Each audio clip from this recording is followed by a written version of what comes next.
You've carried so much for so long, and still, they called you strong, not realizing strength was the only thing you were ever allowed to be.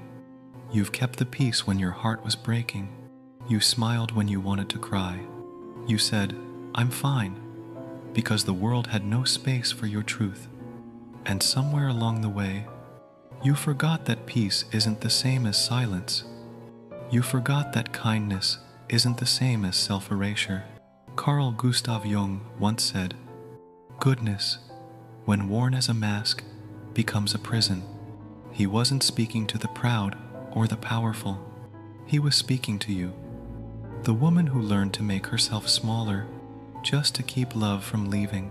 You thought that being agreeable made you kind, that being needed made you worthy, that being patient made you safe. But all it did was teach the world that your boundaries were flexible and your time was negotiable. This isn't your fault. It's how you were trained to please, to endure, to survive. You were taught that love must be earned, that your softness should serve others before it serves you. But you weren't born for this performance. You were born for truth. And maybe that's why you're tired now. Tired in a way sleep can't fix. Because your soul is done performing, it's ready to live. So, tonight, I'm not here to teach you. I'm not here to fix you. I'm here to remind you, you were never meant to please the world. You were meant to remember yourself.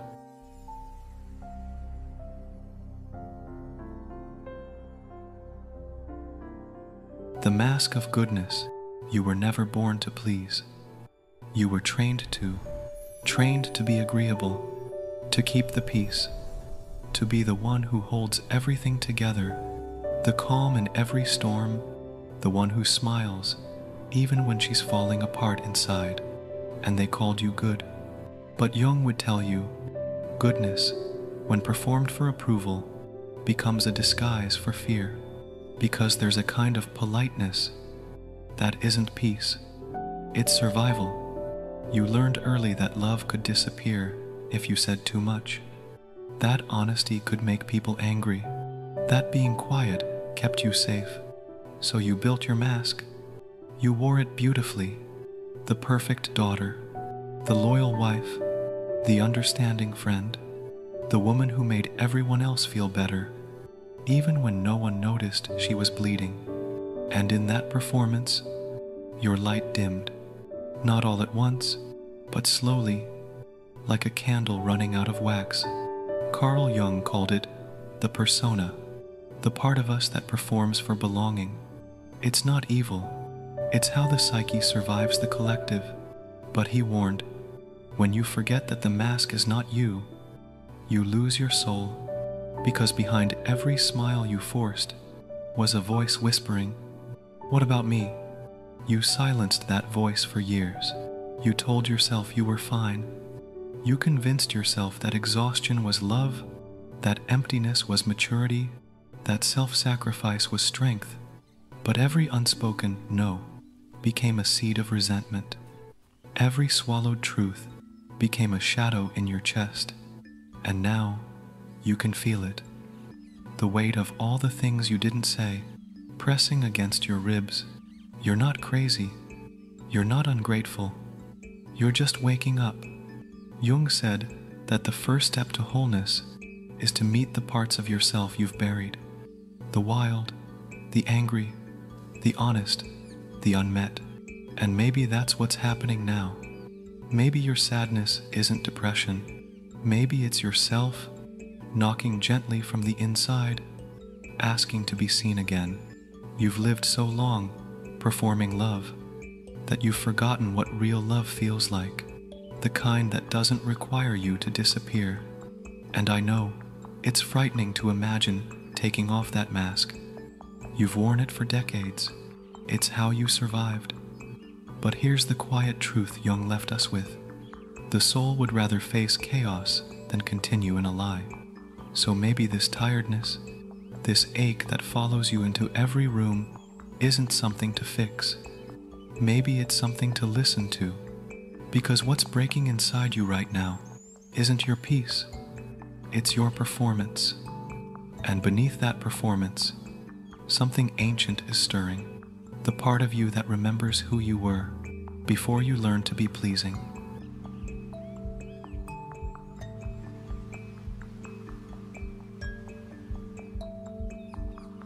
The prison of politeness. You've spent most of your life being polite, keeping the peace, smoothing the edges so no one ever had to feel uncomfortable around you. You thought that was love. You thought that was strength. But really, it was survival. You were taught that a good woman doesn't raise her voice, that she holds it together for the children, for the marriage, for the family, that she swallows her truth because everyone needs her to be calm. But tell me this, who's ever been calm for you? Who has held the space for your anger, for your exhaustion, for that ache that builds in your chest every time you smile and say, "It's okay"? Carl Jung said that what we repress doesn't disappear, it sinks. And what sinks begins to rot. All that unspoken truth, it doesn't die. It hides in the body. It lives in the tightness in your shoulders, the fatigue that no doctor can explain, the headaches that come when you have to pretend you're fine again. That's not weakness. That's the soul's rebellion. Jung would call it repressed vitality, the life force you traded for peace. Every "I'm fine" became a brick in the wall between who you are and who the world lets you be. You've built a beautiful cage, painted it with goodness, and called it home. But I know sometimes, late at night, you feel it closing in. You feel the air thinning. You start to wonder if maybe peace isn't supposed to hurt like this. Because peace shouldn't require pretending. Kindness shouldn't cost your truth. And love shouldn't feel like erasing yourself slowly, one small silence at a time. You tell yourself you're being kind, but real kindness has boundaries. Real peace has honesty. And real love, has room for your no. The truth is, you've mistaken being liked for being safe, and that confusion has kept you small. But listen, you are not broken for wanting to be seen. You are not selfish for needing rest. You are not wrong for being tired of carrying everyone else's peace. Carl Jung once wrote, "When an inner situation is not made conscious, it appears outside as fate." And that's why the same patterns repeat, the same relationships, the same exhaustion, the same ache of being invisible. It's not because you're cursed. It's because your soul is asking, again and again, to be known, to stop playing small for love, to stop apologizing for existing, to stop believing that your softness means surrender. You are allowed to take up space. You are allowed to say what you really mean. You are allowed to disappoint people and still be good. Politeness taught you to survive. But now, it's time to live. And I promise you, when you finally stop saying yes out of fear, the right people will stay. The rest were never meant to. The persona and the shadow. Somewhere along the way, you learned that to be loved, you had to become someone else. The calm one, the giving one, the woman who never asked for too much.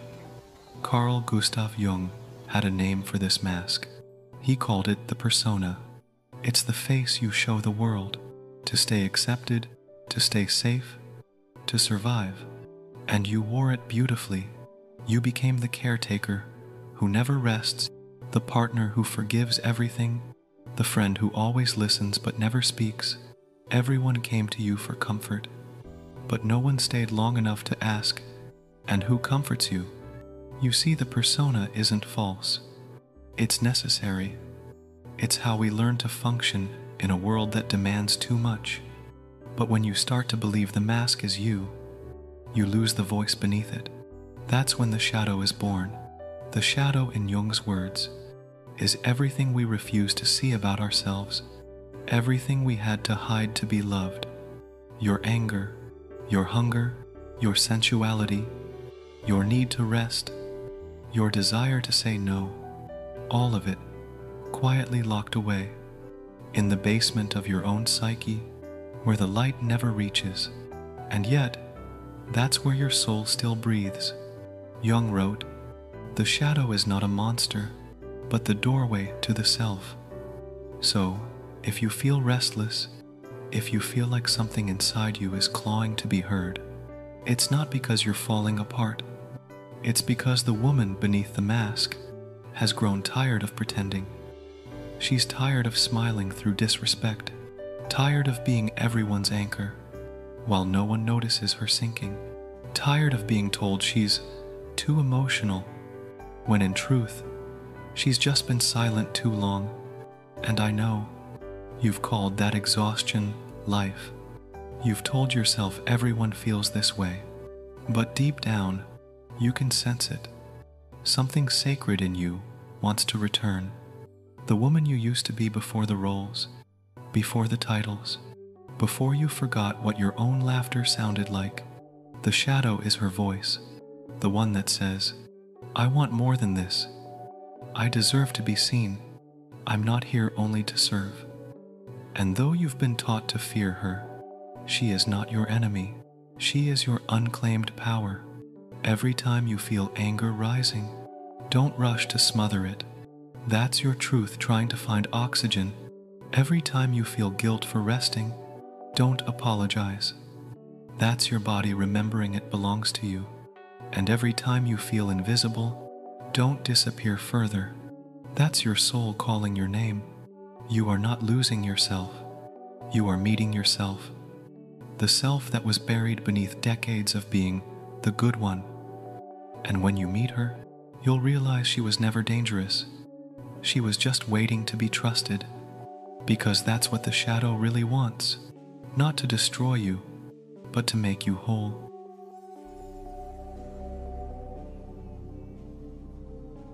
Childhood roots, the birth of the mask. Before you ever learned to please, you were just a little girl who wanted to be seen. You didn't want attention. You wanted presence. You wanted someone to look into your eyes and say, "I see you." You don't have to be perfect. But somewhere in that small, tender world, you realized that love could disappear. Maybe it was a raised voice. Maybe it was silence that lasted too long. Maybe it was the way the room changed when you cried too loud or asked for too much. So you learned quickly that to be loved, you must be good, quiet, helpful, easy.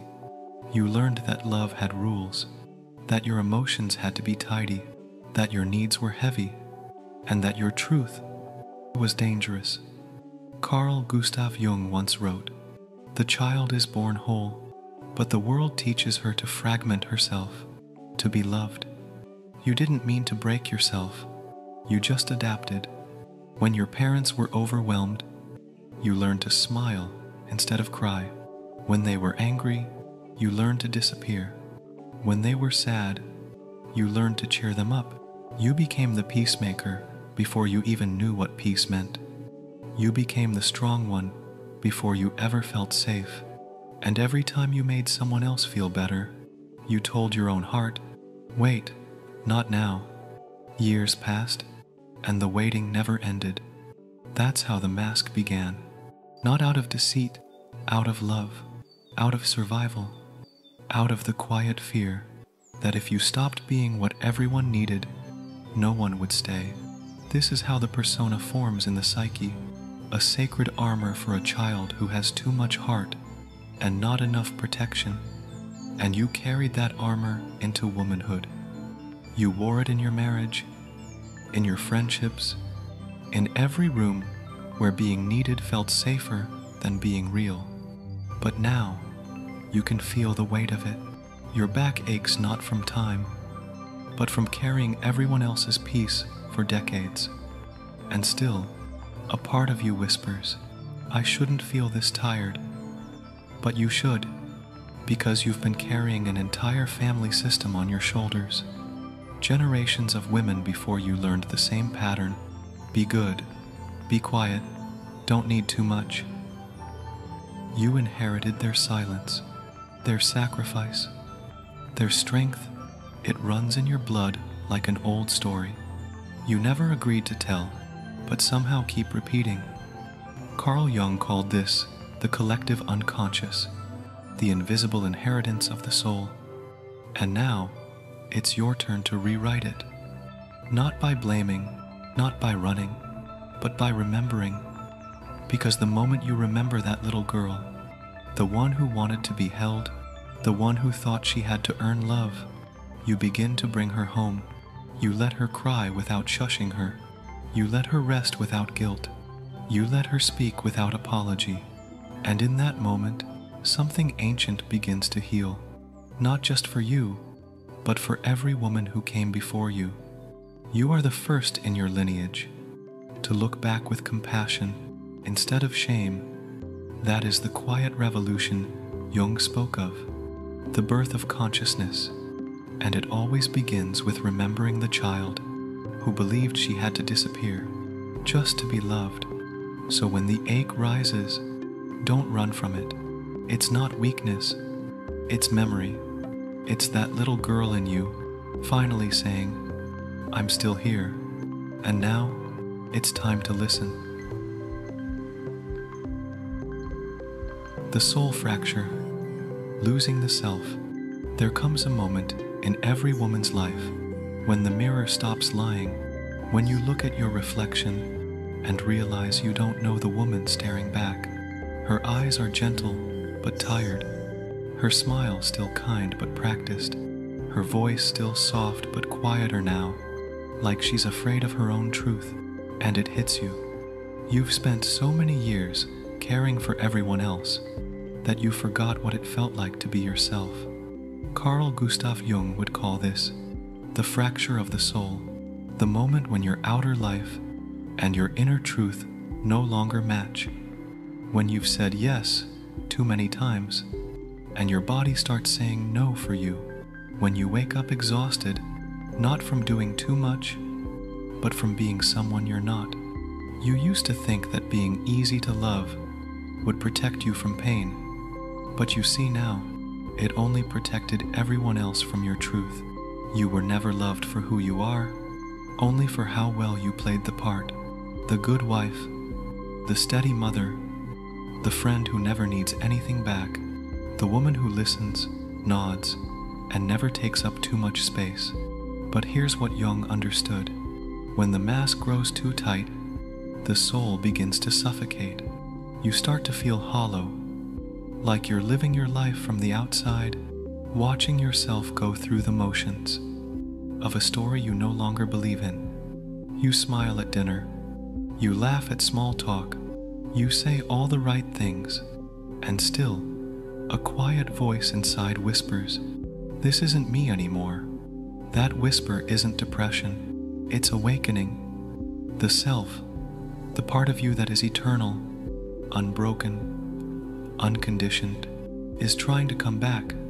It's knocking against the walls of the persona, asking to be let out.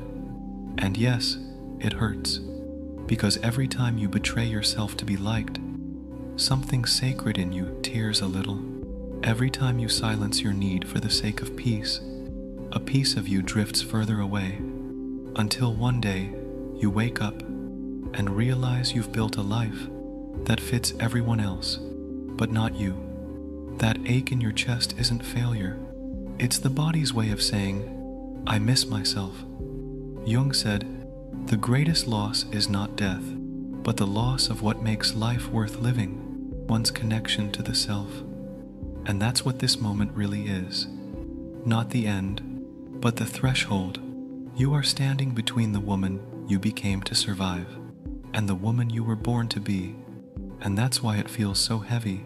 It's not weakness, it's labor. The labor of rebirth, because the soul doesn't break to punish you. It breaks to set you free. And I know, freedom sounds terrifying when you've lived your whole life inside a role. But this ache, this quiet emptiness you feel, it's not emptiness at all. It's space. Space for your truth to return, space for the woman beneath the mask to finally breathe. So don't rush to fix this pain. Stay with it. Listen. Because pain is not the enemy. It's the midwife of transformation. And what's being born now is not a new version of you. It's you, without performance. The one who was waiting behind every "I'm fine." You haven't lost yourself. You've only lost the illusion that you had to be perfect to be loved. And the moment you understand that, the fracture begins to heal. The awakening. When the shadow begins to speak, there comes a moment after the breaking when silence starts to sound different. It used to feel like emptiness. Now, it feels alive. You can hear something moving beneath it, something small but certain, the voice you buried long ago. At first, it speaks in whispers. It shows up in the moments you least expect. The quiet resentment when you say yes but mean no, the lump in your throat when you apologize for existing, the ache in your chest when someone says, "You're such a good woman," and part of you wants to scream.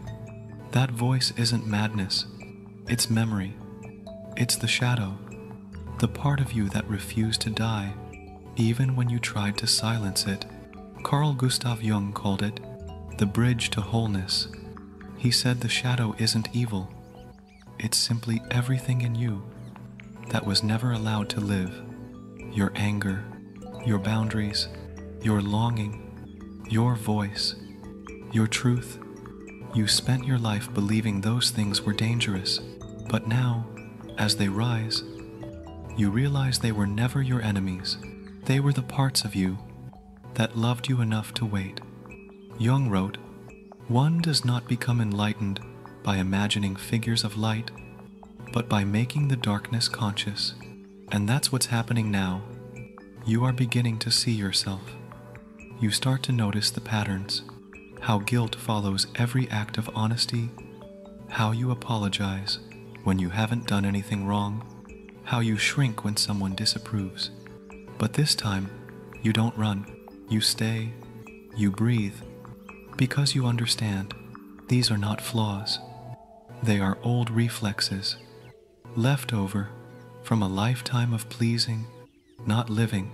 And each time you pause, each time you listen to the voice within, instead of the expectations around you, something in you softens and expands. You begin to realize the world won't end if you say no. People will survive if you set boundaries, and the ones who truly love you will love you more when you show them the woman behind the mask. That's the quiet revolution of awakening. Not loud, not dramatic, but steady. The moment when your no becomes sacred, when your anger becomes clarity, when your loneliness becomes space, and when your silence finally belongs to you. This is individuation, the becoming of the self, the integration of what was split. It's not about becoming new, it's about returning to what was always true.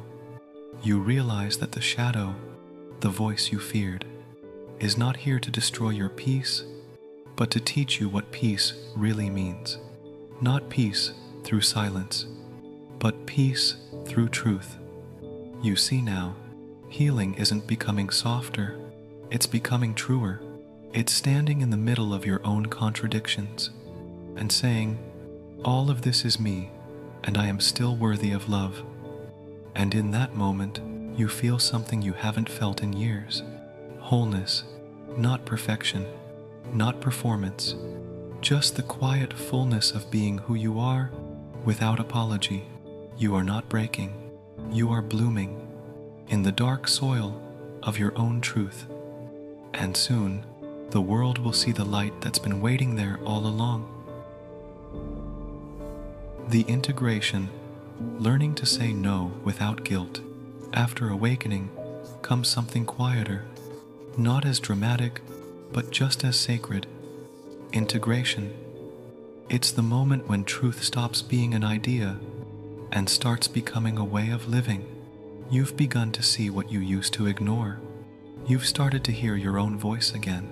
But now comes the hardest part, trusting it, because when you've spent a lifetime pleasing, honesty can feel cruel, boundaries can feel selfish, and silence can feel like betrayal.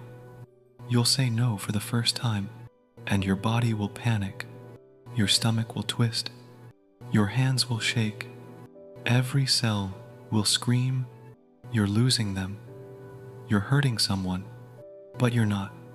You're meeting yourself.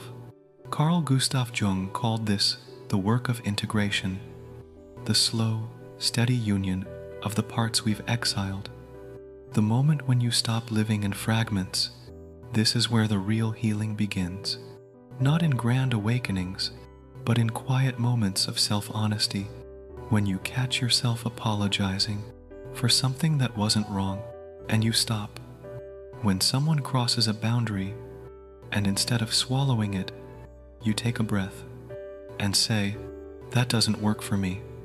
When guilt rises, and it will, you learn to sit with it, to feel it without obeying it, because that guilt, it's not your conscience, it's your conditioning, it's the echo of every moment you were praised, for disappearing and punished, for being real, but you're not that little girl anymore. You can survive being misunderstood now. You can stand in the discomfort and realize that truth doesn't destroy love, it refines it. Jung said, "Until you make the unconscious conscious, it will direct your life and you will call it fate."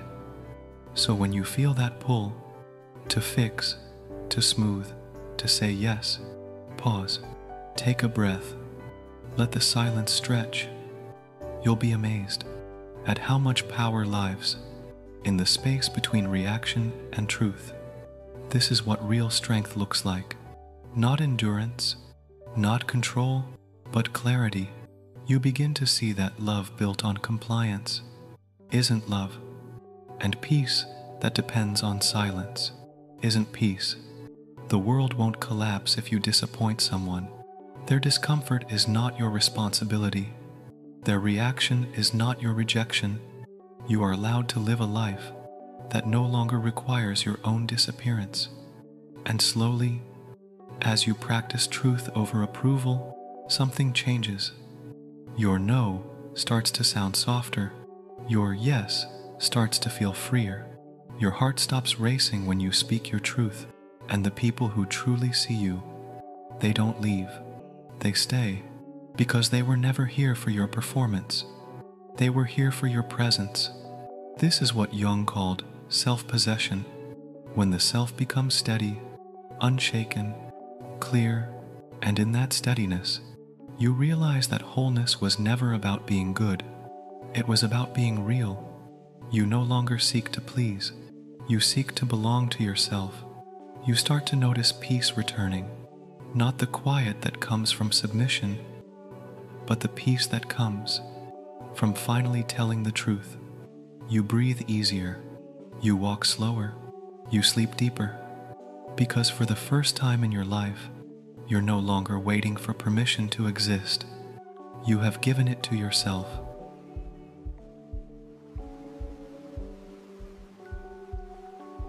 The transformation from pleaser to whole. One morning, you wake up and the silence feels different. It's no longer heavy, it's full. You open your eyes, and there's no ache to fix, no noise to fill, no mask to wear. Something in you has settled, not perfectly, but honestly. You are no longer chasing peace, you are peace. This is what Carl Gustav Jung meant when he spoke of individuation, the moment when a person becomes whole, when the inner and the outer finally align.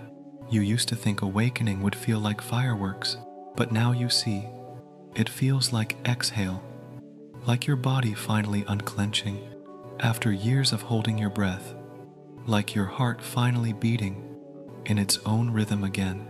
You don't need to prove your worth anymore. You don't need to earn love through exhaustion. You don't need to apologize for needing rest for wanting more, for outgrowing what no longer fits. This is what freedom sounds like. Quiet, grounded, sacred. You begin to love differently, not from fear, but from presence. You no longer seek people who need saving. You seek those who can stand beside you, equal in their own light. You no longer rush to fill the silence between words. You let it breathe. Because now you understand, connection doesn't come from performance. It comes from truth. The woman who once disappeared to keep everyone comfortable is gone, and in her place stands someone softer but stronger, gentler but unshakable. You've stopped begging to be seen. You've stopped explaining your worth. You've stopped confusing kindness with self-erasure. And the world, it begins to respond differently. Some people fall away. Let them. They were never loving you. They were loving the version of you that served their comfort. But others, they arrive quietly. People who feel safe in your truth. People who aren't intimidated by your boundaries. People who don't need you to shrink so they can feel big. These are the souls who mirror your healing. The ones who can meet you without needing to control you. Because that's what happens. When you stop pleasing, you stop attracting what wounds you and start magnetizing what sees you. Jung wrote, "The privilege of a lifetime is to become who you truly are." And that's where you are now. Not perfect, not unscarred, but real. Every no you've spoken, every tear you've allowed to fall, every silence you've refused to fill, they were not signs of breaking. They were signs of returning. Returning to the woman who doesn't need to be liked, to be at peace. Who doesn't need to be chosen, to feel worthy. Who doesn't need to perform love, to be love itself.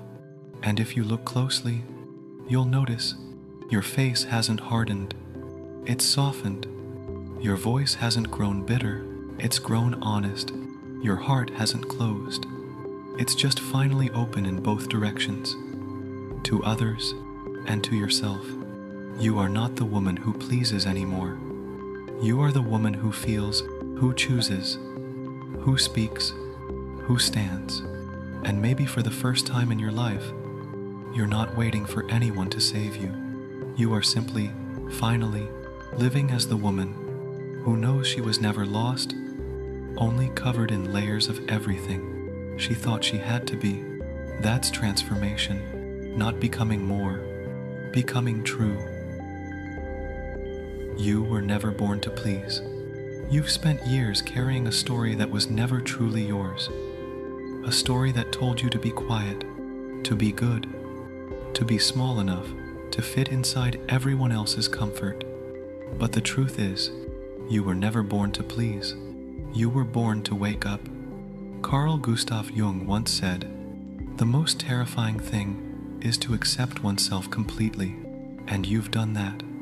You've faced the ache, the silence, the guilt, and still, you stayed.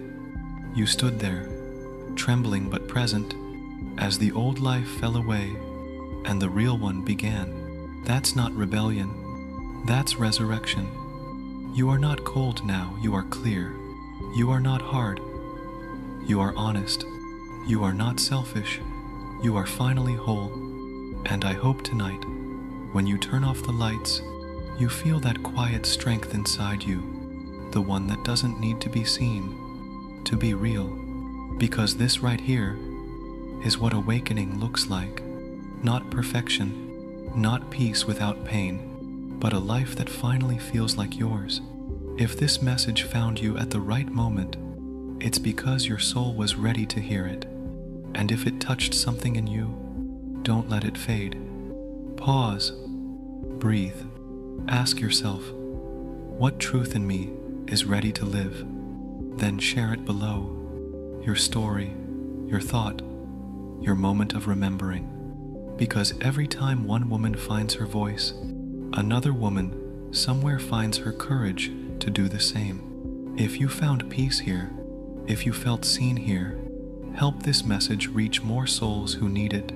Tap like not for the algorithm, but as a quiet yes to your own healing.